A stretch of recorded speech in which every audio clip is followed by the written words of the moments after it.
안녕하세요. 책 읽는 뮤즈입니다. 오늘은 툭하면 기분 나빠지는 나에게라는 책을 소개할까 합니다. 제목이 저에게 하는 말 같아서 읽어보고 싶다 생각했어요. 이 책을 읽고 나면 기분이 좋아질까 하면서요.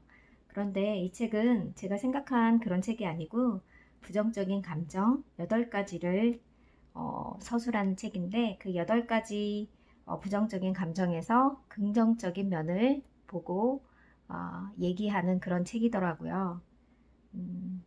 저는 이 책에서 수잔 얘기와 미켈란젤로 얘기, 깨진 꽃병 이야기, 그게 참 인상적이었고요. 저는 이 8가지 감정 중에서 슬픔, 질투, 지루함이 더 와닿는 감정이더라고요. 깨진 꽃병은 트라우마가 일으키는 긍정적 변화를 설명하는 부분인데 그 이야기가 참 인상 깊었습니다. 저자를 소개할게요. 지은이는 팀 로마스. 1979년 런던에서 태어났다. 대학 입학 전 6개월 동안 중국에서 영어를 가르치며 불교에 심취했다.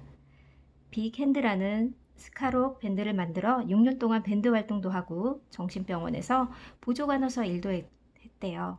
에든베러 대학교에서 우수한 성적으로 심리학 석사학위를 취득했고 웨스터민스터 대학교에서 장학금을 받고 명상이 정신건강에 미치는 영향을 연구하며 박사학위를 받았다. 치체스터 대학교와 워릭 대학교에서 강의하며 연구원으로 일했고 2013년에 이스턴 런던 대학교 긍정 심리학 종신교수로 임명되었다. 이분은 심리학 명상에 관련 책을 많이 남기셨네요. 목차를 읽어드릴게요. 1장 슬픔, 2장 불안, 3장 분노, 4장 죄책감, 5장 질투, 6장 지루함, 7장 고독, 8장 고통. 우리는 행복하기를 바란다. 고통과 고난에서 해방되고 사랑과 웃음이 있는 행복한 순간들을 경험하고 이 땅에 잠시 머무는 동안 최대한 잘 살고 싶다. 인간 존재의 중심에는 항상 이러한 갈망이 있다. 서점에는 행복을 약속하는 자기계발서가 넘쳐나고 소셜 네트워크 서비스에는 우리를 행복의 길로 인도하겠다고 장담하는 전문가들의 유혹이 와글거린다. 우리는 행복의 무지개가 코앞으로 다가오리라고 기대한다. 이런 기대는 자체는 참으로 멋지다. 연구에 따르면 행복은 긍정적 사고방식과 같은 심리적 특성, 친밀한 인간관계 같은 생활 관련과 관련이 있다고 한다.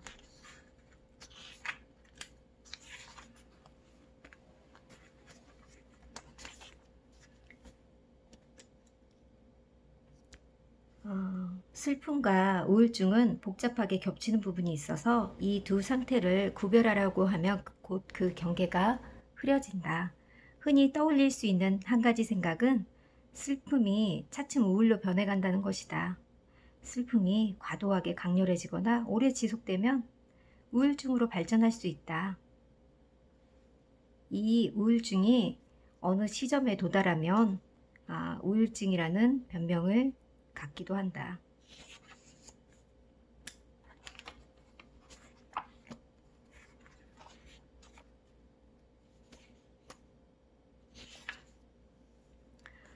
C.S. 루이스라는 작가가 있는데 4가지 사랑에서 이렇게 적었다. 사랑은 상처받기 쉽다. 무언가를 사랑한다면 그 마음은 짓눌리고 부서질 것이다. 사랑의 중심에 있는 것은 슬픔이다. 사랑의 연약함에 대한 우울한 걱정 혹은 사랑을 잃을지 모른다는 조용한 두려움이다. 이것이 사랑을 풍부하고 섬세하게 만든다. 중요한 점은 슬픔이 사랑에 벗어난 상태라기보다 사랑하기 위한 조건, 즉 사랑에 빠지기 위해 치러야 할 대가라는 것이다. 우울한 시인의 눈을 통해 보면 사랑 안에서는 슬픔마저 천상의 아름다움을 뿜어낼 수 있다. 이런 시적 감성 안에서 사랑에 내재하는 우울함뿐만 아니라 모든 유형의 슬픔을 아름다운 조각들로 바꿀 수 있다.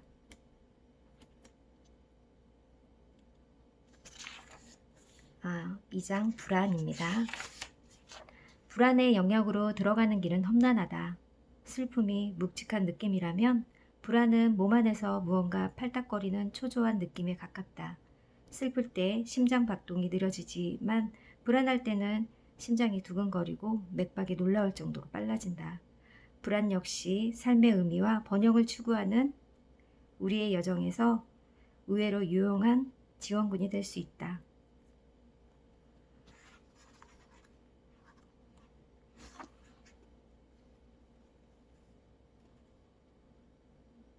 철학자인 키르케고르에 대해 알아보자. 1844년에 쓴 유명한 고전 불안의 개념에서 그는 불안을 제대로 느낄 줄 아는 사람은 궁극의 원리를 배운 셈이다 라고 주장했다. 그 말에 따르면 불안은 자유의 가능성이다. 우리 앞에는 사소하지만 인생을 좌우하기도 하는 끝없는 선택의 갈림길, 즉 무한에 가까운 가능성이 있다. 어떤 선택을 하든지 우리가 매번 무수한 길 중 하나에 들어서면 나머지는 가지 않는 길로 남는다. 선택의 결과에 대해 불안한 마음이 드는 것은 지극히 당연하다. 그것이 인생이다. 그러니까 우리가 갈림길에 두 가지 길이 있는데 우리가 선택을 하잖아요. 한 길에 갔을 때 가고 난 이후에는 다른 길로 갔으면 어땠을까 하는 그런 생각을 늘 하죠. 살면서요.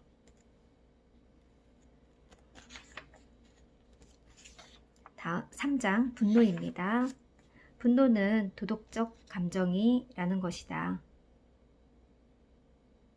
경험을 쌓고 성숙해짐에 따라 무분별하고 폭력적인 충동을 가라앉히는 법을 배우듯 선을 넘어 윤리 규범을 어기는 사람에 대한 본능적인 반응으로서 분노가 도덕적 신호의 역할을 한다는 것이다.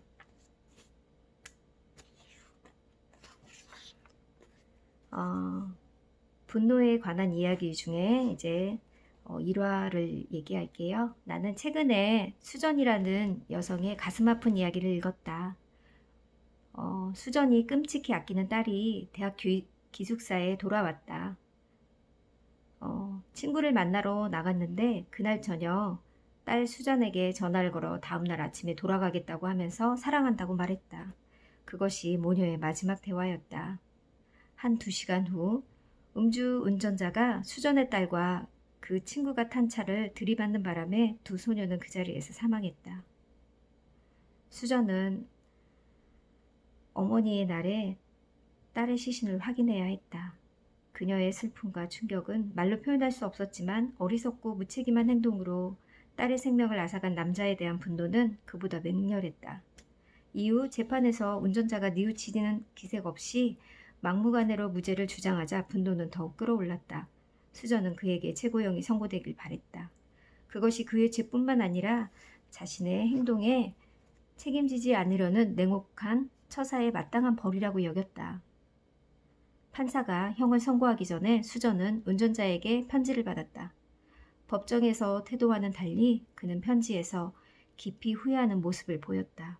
재판을 받는 동안 사죄하고 싶었지만 변호사가 아무 말도 못하게 했다는 이야기가 쓰여 있었다. 그는 평생 떨치지 못할 끔찍한 실수를 저질렀다라고 적었다.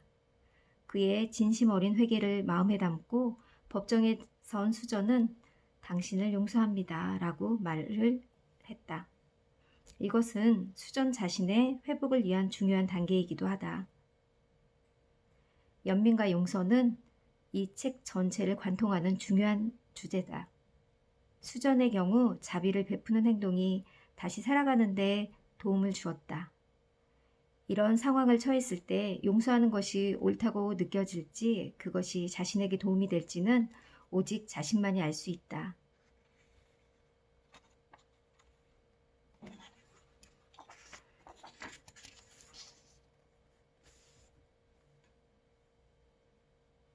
분노는 도덕적 감정이고 자신의 세계에 어딘가 잘못된 점이 있다고 알려주는 본능적인 신호이다. 현명하게 이용한다면 잘못된 점을 바로잡는 데 중대한 역할을 할 수 있다. 분노를 현명하게 이용하지 못하면 중으로 변질되어 모든 사람은 물론 특히 자기 자신이 처한 상황을 악화시킬 수 있지만 분노를 능숙하게 이용한다면 세상을 더 좋은 곳에 만드는 데 도움이 될 중요한 기능들을 수행할 수 있다. 다음은 4장 죄책감.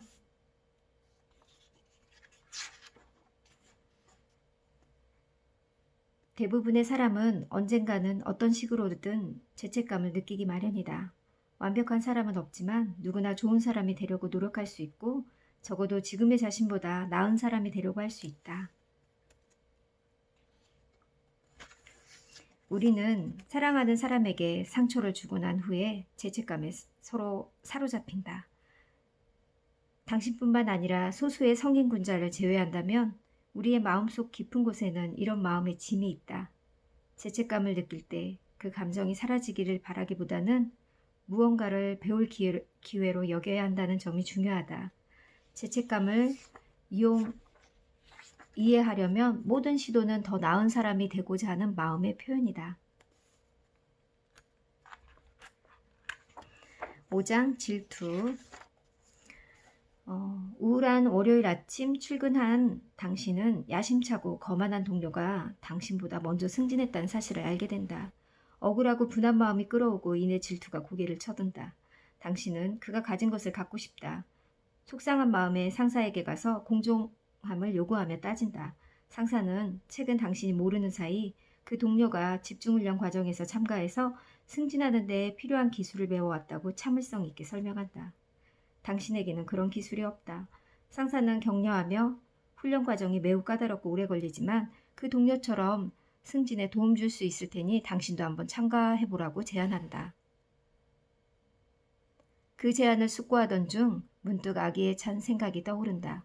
몇 달 전 그 동료는 치명적인 실수를 저질렀다고 당신에게 털어놓은 적이 있다. 그 일이 알려지면 분명 승진이 무산되고 심지어 해고당할 수도 있을 것이다. 당신이라면 어떻게 하겠는가? 열심히 일해서 동료가 승진한 자리로 올라가겠는가? 비열한 방법으로 동료를 끌어내리겠는가? 사일스 그로는 동료들이 실험 참가자들에게 이런 상황을 제시했을 때 두 번째 방법을 선택하겠다고 말한 사람은 소수에 불과했다. 그렇지만 실제 상황에서도 고상한 방법을 선택할 사람이 정말 더 많을지 의심스럽다. 이런 연구들은 심리학에서 질투라는 감정을 재평가하는 계기가 되었다.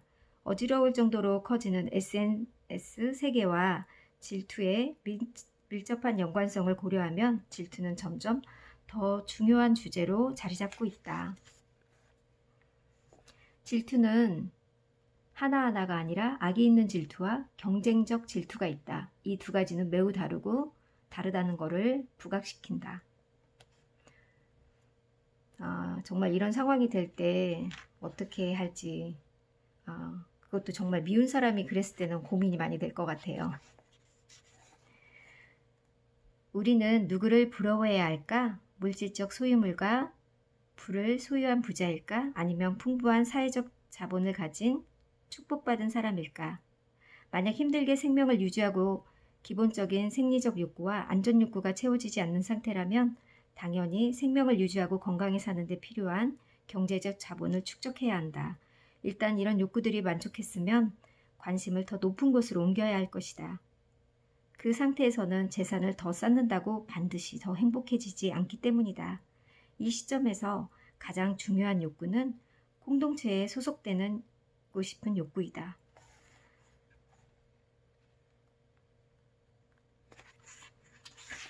아, 6장 지루함.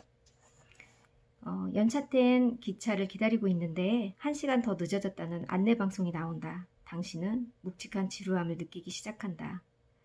다시 종이 울리더니 기차 시간이 하루 뒤로 미뤄졌다는 방송이 나온다.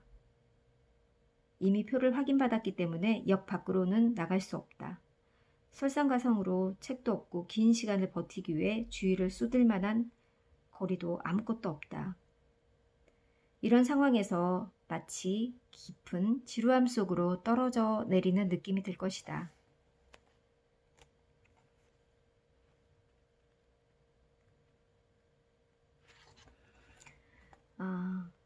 지루함은 영감을 자극한다.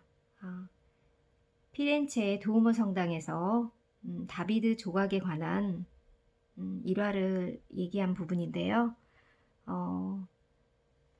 처음에는 그 유명한 레오나르도 다빈치를 후보로 생각했지만 결국 보기 드문 천재성을 갖춘 젊은 조각가 미켈란젤로에게 작업을 의뢰했대요. 당시 그의 나이는 26세. 미켈란젤로는 여러 날로 가만히 앉아서 거기서 대리석 덩어리만 보고 있었나 봐요. 사람들이 왜 일을 시작 안 하냐고 묻자 그는 지금 일하잖아 하면서 쏘아붙였대요. 미켈란젤로의 철야는 거의 한 달 동안 이어졌고 1501년 9월 13일 드디어 조각이 시작되었대요. 그 후 2년 후에 세월이 흐른 후 미켈란젤로는 어떻게 그토록 초월적인 아름다움을 뿜어낼 수 있는 작품을 만들었냐는 사람들의 질문에 나는 대리석 안에서 천사를 보았고 그가 자유로워질 때까지 파냈을 뿐이요.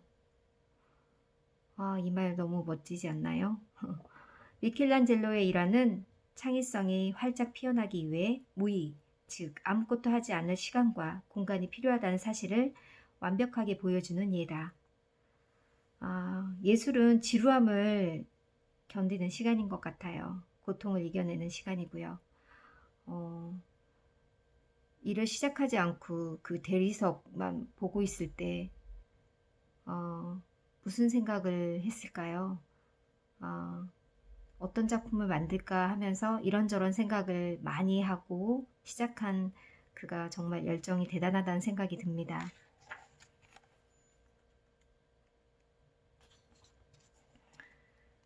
7장 고독. 대부분의 사람이 외로움을 싫어하지만 가끔 혼자이고 싶을 때가 있다. 고립에 대한 욕구의 정도와 형태는 매우 다양하다.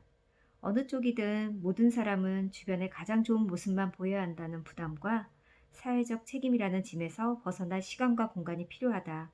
우리는 소란스러운 대화와 교류에서 멀리 떨어져서 내면으로 들어가 평화를 되찾을 시간이 필요하다.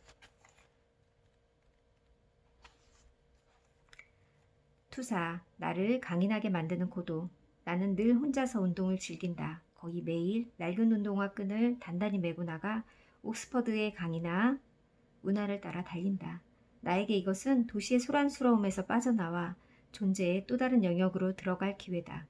이 영역으로 들어가면 자연이라는 열린 공간 안에서 떠오르는 생각과 나 자신만 남는다. 이런 시간은 나를 만나는 시간인 것 같아요. 저도 늘 이런 시간이 즐겁더라고요. 8장 고통. 지금까지 우리는 우울함과 비탄, 불안과 걱정이 드리워진 인간 경험의 어두운 영역을 탐색해왔다. 견디기 힘든 감정이라도 행복과 성취로 이어지는 길이 될 수 있다는 점이다. 각각의 감정은 불쾌하게 느껴지지만 우리에게 유익하게 이용하는 법을 배울 수 있는 저마다의 에너지를 담고 있다. 심리학자 스티븐 조지프는 깨진 꽃병이라는 효과적인 비유를 통해 트라우마나 불우한 사건 후에 경험하는 긍정적 변화를 설명한다. 우리가 고통을 겪을 때면 내면에서 무언가가 깨지기 마련이다. 자신의 존재 전체가 조각조각 부서지는 느낌에서 어느 한 가지 요소가 완전히 망가지는 느낌까지 다양한 느낌을 경험할 가능성이 있다. 이를테면 어떤 사람에 대한 신뢰가 깨진다든지 자신의 어떤 면에 대한 자신감이 사라지는 경우다. 가장 좋은 해결책은 무엇일까? 아름다운 꽃병을 바닥에 떨어뜨려 완전히 깨트렸다고 생각해보자. 원래 상태대로 되돌리기는 어려운 것이고 물론 간신히 원상태로 복구했다고 하더라도 예전보다 깨지기 쉬운 상태일 것이다.